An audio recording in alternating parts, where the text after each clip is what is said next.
جو ہماری ایک اکنامک اسٹریٹجی ہے اس کو بھی کلب کیا ہے. دوسرا جو قومی سلامتی کی پالیسی ہے اس کا سب سے اہم نقطہ یہ ہے کہ یہ ہم سمجھتے ہیں کہ جب تک عام آدمی جو ہے وہ منسلک نہیں ہوگا، یہ پالیسی عام آدمی سینٹرک نہیں ہوگی، عام آدمی کو تحفظ حاصل نہیں ہوگا، عام آدمی کو جو ہے وہ نہیں ایک اس کی جو معاشی حالت ہے، اس کی جو سماجی حالت ہے، اس کی جو قانونی حالت ہے، جب تک وہ اس سے مطمئن نہیں ہوگا، ملک کی سیکیورٹی جو ہے اس کو خطرہ لاحق رہے گا. لہٰذا یہ اکنامک سینٹرک ہے اور یہ ایک عام آدمی کے اوپر جو ہے اس کا فوکس ہے، اور یہی ہم چاہتے ہیں کہ اس کو اسی طریقے سے ہم آگے بھی بڑھانا چاہتے ہیں. یہ 2014 میں یہ ایکسرسائز جو ہے وہ شروع کی گئی تھی، اور اب 2021 میں آ کے یہ جو پالیسی ہے اس کی منظوری دی گئی ہے. تقریباً 9 سال اس میں لگے ہیں، 18 مختلف منسٹریز کی اور ان کی انپٹ شامل ہے، اور آپ اندازہ لگا سکتے ہیں کہ ایک بڑی ہی کمپریہنسو پالیسی ہے. اور یہ بھی میں آپ کو بتا دوں کہ یہ پالیسی ماضی میں اس لیے منظور نہیں ہو سکی کہ وہاں پہ مختلف جو پوائنٹ آف ویوز ہیں وہ اکٹھے نہیں ہو پا رہے تھے. کسی کا پوائنٹ آف ویو ایک تھا، دوسرے کا پوائنٹ آف ویو ایک تھا. پہلی بار ایک ایسی حکومت برسر اقتدار ہے جو تمام جو نقطہ ہائے نظر ہیں ان کو یکجا کرنے کی صلاحیت رکھتی ہے، اور وزیر اعظم عمران خان وہ لیڈر ہیں جن کے اوپر ایک ایسا اعتماد ہے کہ وہ تمام نقطہ نظر کو یکجا کر سکتے ہیں. اور یہی وجہ ہے کہ پہلی بار ہم نے ایک لینڈ مارک عبور کیا ہے اور ایک نیشنل سیکیورٹی پالیسی کی منظوری دی ہے. اب اس کے ساتھ جو نیشنل سیکیورٹی پالیسی ہے اس کے ساتھ انٹرنل پالیسی جو ہے وہ وابستہ ہے، اس کے ساتھ فوڈ سیکیورٹی پالیسی وابستہ ہے، اس کے ساتھ اب جو باقی منسٹریز کی اپنی پالیسیز ہیں وہ تمام اب اس کے ساتھ جو ہیں وہ منسلک ہیں، اور یہ ایک بہت ہی اہم پالیسی ڈاکومنٹ ہے جس کی آج کابینہ نے منظوری دی ہے. اس کے بعد کابینہ کو جو یوریا کی پیداوار ہے اس کے اوپر جو ہے وہ بریفنگ دی گئی ہے. اس وقت پاکستان میں صرف آپ کو یہ بتانا چاہتا ہوں کہ ایگریکلچر سیکٹر اس حکومت کا پرائرٹی سیکٹر ہے. پچھلے جو 2 سال ہیں ان میں جو زرعی پیداوار ہے ہماری، اس میں الحمدللہ بے تحاشا ہمیں کامیابیاں ملی ہیں. ہماری جو کپاس کی فصل ہے، ہماری جو گنے کی فصل ہے، ہماری جو چاول کی فصل ہے، اس کے بعد ہماری جو گندم اور مکئی ہے، ان تمام فصلوں میں بہت بہتری آئی ہے. اور جو گندم، چاول اور گنا، یہ تو تاریخ کے سب سے بڑی پیداوار ہمیں ہوئی ہے، اور الحمدللہ 1100 ارب روپیہ اضافی جو ہے وہ فارمرز کے پاس جو ہے وہ گیا ہے. اور اسی وجہ سے آپ دیکھتے ہیں کہ ایک بوم ہے اس وقت خریداری کا ہمارے رورل سیکٹر میں، چاہے وہ ٹریکٹرز ہوں، چاہے وہ زرعی ادویات ہوں، چاہے باقی آپ کے موٹر سائیکل ہوں، ایون گاڑیاں ہوں، تو ان میں تمام میں آپ کو ایک بوم نظر آتا ہے. اور اس کی بنیادی وجہ یہی ہے کہ وہاں پہ ایڈیشنل انکم جو ہے وہ اس سیکٹرز میں جو ہے وہ گئی ہے. اب آ کر کے ایک کھاد کو لے کر کے ایک بحران پیدا ہوا ہے. کھاد کو دیکھ کے کیا بحران پیدا ہوا ہے؟ عالمی منڈی میں جو ڈی اے پی ہے اس کی قیمت تقریباً اب 12,000 روپے کے اوپر چلی گئی ہے. 10 سے 12,000 روپے کے اوپر وہاں پہ یہ آپ کو ایک تھیلا جو ہے وہ مل رہا ہے. ڈی اے پی پاکستان نہیں بناتا، یہ ہم امپورٹ کرتے ہیں، 70% سے زیادہ ہم امپورٹ کرتے ہیں. یوریا کو اس دفعہ پاکستان میں یہ کیا گیا کہ آپ نے دیکھا کہ گیس کا جو بہت بحران بھی رہا، لیکن ہم نے پوری کوشش کی کہ اپنی زراعت کو، اپنے کسانوں کو اس ایفیکٹ سے بچانے کے لیے ان یوریا پلانٹس کو بھی گیس دی گئی جن کو ان 2 مہینوں میں عام طور کے اوپر گیس نہیں دی جاتی. اس وجہ سے اس سال پاکستان نے اپنی تاریخ کی سب سے بڑی یوریا کی پروڈکشن کی ہے. اور اس وقت عالمی منڈی میں جہاں یوریا کی قیمت 10,500 روپے کے لگ بھگ ہے، پاکستان میں یوریا کی جو قیمت ہے وہ تقریباً 17 سے 1900 روپے کے درمیان. 1700 روپے اس کی قیمت تھی، سرکاری قیمت تھی، لیکن وہ 1900 روپے 1800 روپے کے اوپر بھی بکی ہے. لیکن ایک طرف وہ عالمی مارکیٹ میں 10,000 روپے کی ہے، پاکستان میں آپ دیکھ لیں کہ 1700-1800 روپے کی ہے. اس کی وجہ سے جو ایک انٹرنیشنل مارکیٹ کا جو پرسیپشن ہے اس کی وجہ سے پاکستان میں یوریا کی قلت محسوس ہوئی ہے کئی جگہوں کے اوپر. ہمارے پاس سٹاک بھی بہت پڑا ہوا ہے, ہمارے پاس اس کی قیمت بھی بڑی سٹیبل ہے, ہماری پروڈکشن بھی بالکل صحیح ہے, لیکن کئی جگہوں کے اوپر جو ہولڈنگ کی شکایات آئی ہیں, کئی جگہوں کے اوپر سمگلنگ کی شکایات آئی ہیں, کیونکہ کئی لوگوں نے اب ایک ٹرک جب اب یوریا کا پاکستان سے سمگل ہوتا ہے تو اس کا مطلب یہ ہے کہ آپ تقریباً 78 سے 80 لاکھ روپیہ ایک ٹرک کے اوپر بچاتے ہیں.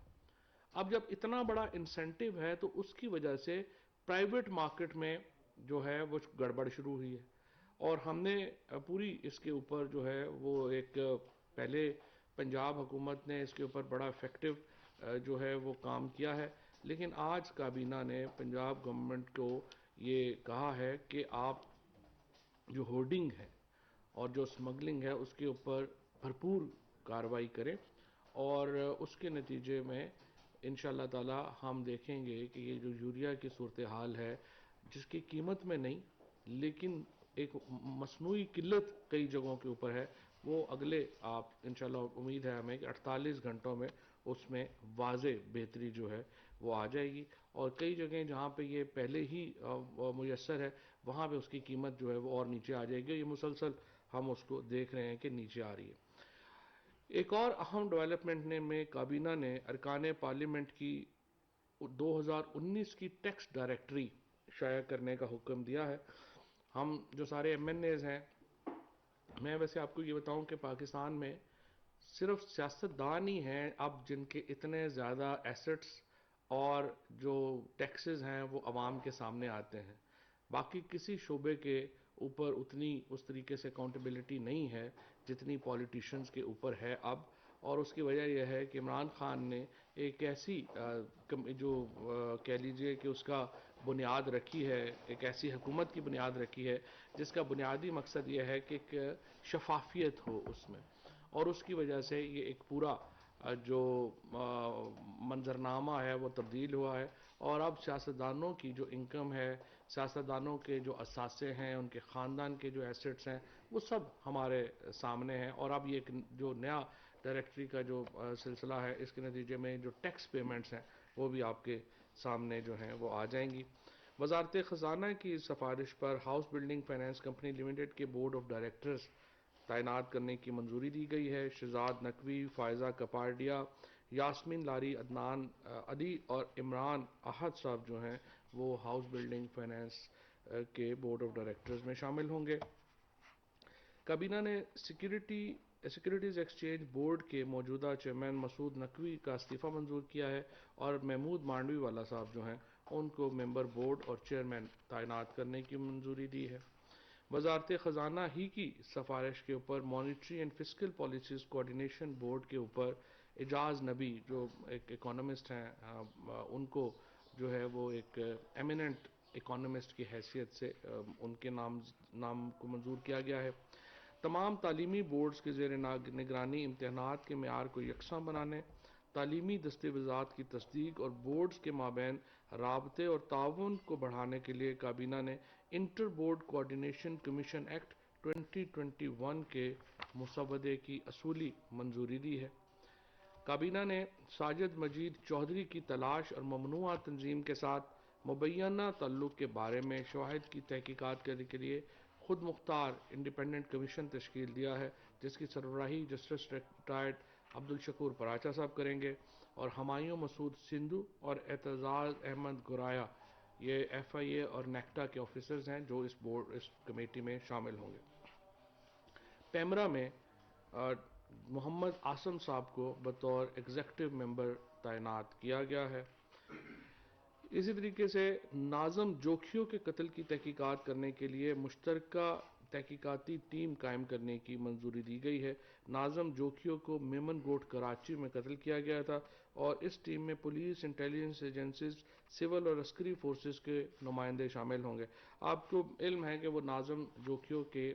جو قتل ہے اس میں قاتلوں کو بچانے کے لیے کیا کیا نہیں کیا گیا, اور کس طریقے سے وہاں پہ ایک پلے اپ کیا گیا, اور ایک کرمنل انویسٹیگیشن کو مکمل طور کے اوپر کمپرومائز کیا گیا. یہ صورتحال ناقابل قبول ہے, اور اسی کو مد نظر رکھتے ہوئے وفاقی کابینہ نے ایک جوائنٹ انویسٹیگیشن ٹیم بنانے کی منظوری دی ہے. Citizen club building F9 park کو Gandhara heritage and cultural centre میں کنورٹ کیا جا رہا ہے، اور اس کی جو کمیٹی بنائی گئی ہے مینجمنٹ کمیٹی، اس کی سربراہی جو ہے وہ وزیر اعظم کریں گے۔ اسی طرح سے مسمات نازیہ شاہین اور شبر عباس کے خلاف ایکسٹریڈیشن کی کارروائی شروع کرنے کی منظوری دی گئی ہے۔ دونوں ملزمان کی تحویل کے لیے اٹلی کی حکومت نے مطالبہ کیا تھا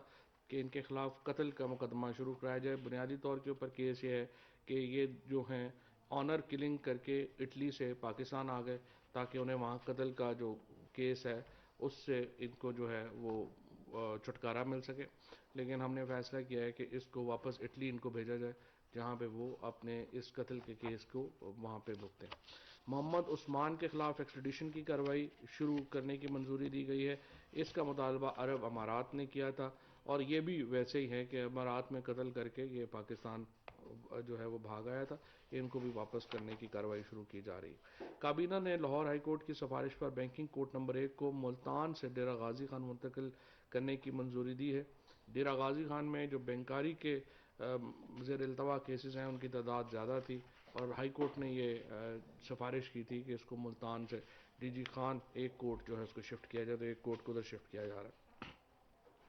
گوادر میں 1.2 ملین گیلن یومیہ کا ڈسینیشن پلانٹ لگانے کے لیے معاہدے کی ایکس پوسٹ فیکٹو منظوری دی گئی ہے۔ یہ سی پیک کا پروجیکٹ ہے، تقریباً 2 ارب روپے سے زیادہ لاگت سے یہ منظور ہوگا، اور گوادر کے شہریوں کو ایک صاف پانی کی سہولت میسر ہوگی۔ آپ کو معلوم ہے ابھی گوادر میں جو احتجاج ہوا تھا، اور ہمارے جو اسد عمر صاحب وہاں پہ گئے تھے، زبیدہ جلال وہاں پہ گئی تھیں، اور ہم نے یہ وعدہ کیا تھا وہاں کے شہریوں سے کہ ہم صاف پانی کے اوپر پروجیکٹ دیں گے، اور الحمدللہ یہ جو وعدہ ہے وہ پورا ہو رہا ہے، اور گوادر کے لیے یہ جو پانی کا پروجیکٹ ہے اب اس کی ایکس پوسٹ فیکٹو منظوری بھی ہو گئی ہے، اور انشاءاللہ بہت جلد یہ پلانٹ وہاں پہ کام شروع کر دے گا۔ ڈاکٹر شائستہ ذیشان کو 4 سال کے لیے executive member national medical authority Pakistan medical commission تعینات جو ہے وہ کیا جا رہا ہے۔ ڈرگز ریگولیٹری اتھارٹی کی سفارش پر 3 ادویات کی فارمولیشن میں تبدیلی کی اجازت دی گئی ہے، لیکن ان کی قیمت فروخت میں کوئی تبدیلی نہیں ہوگی، وہ وہی رہے گی۔ کیوبا کو کرونا وبا کے لیے تقریباً 23 ملین روپے سے زیادہ کی مالیت کی اشیاء جو ہیں وہ بھجوائی جا رہی ہیں، جن میں N95 ماسک شامل ہیں، فیس ماسک شامل ہیں، حفاظتی سوٹ شامل ہیں، اور حفاظتی گاؤن شامل ہیں۔ الحمدللہ 26 فروری کو جب پہلا کیس آیا تھا، نہیں روپیز 2.5 کروڑ روپے بیسیکلی، یہ بیسیکلی جب 26 فروری کو پہلا کیس پاکستان میں آیا تھا تو ہم تمام یہ جو کووڈ کی چیزیں تھے یہ امپورٹ کر رہے تھے، اور ہر چیز جو ہے وہ ہم امپورٹ کرتے تھے۔ تو مجھے بڑی خوشی ہے کہ ہم نے جو سائنس منسٹری میں اس وقت یہ پروجیکٹس جو شروع کیے تھے ان کی، اور پھر جو ہم نے اپنی انڈسٹری کے ساتھ جو کام کیا، آج الحمدللہ پاکستان جو ہے وہ دنیا میں کووڈ کا بہت بڑا ایکسپورٹر ہے، اور ہر چیز چاہے وہ سینیٹائزر ہوں، چاہے گاؤن ہوں،